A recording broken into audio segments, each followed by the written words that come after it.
Now, there's a small thing I've been doing for almost a little over a year that nobody else have known yet.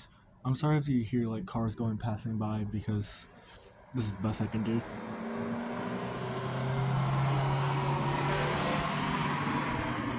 But I've been doing a caffeine withdrawal for 368 days. 368 days with no caffeine, and I've just completed it by the time of this recording. Now, what does that mean?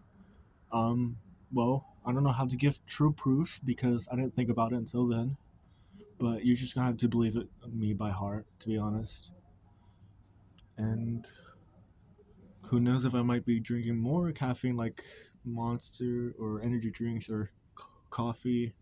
But there's one thing that did tell me is that I need to at least try without relying on basically everything.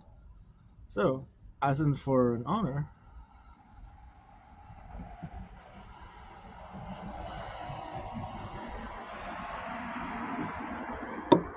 cheers to that. By the way, that's just water. It's not actual alcohol or anything. I'm still too young for that.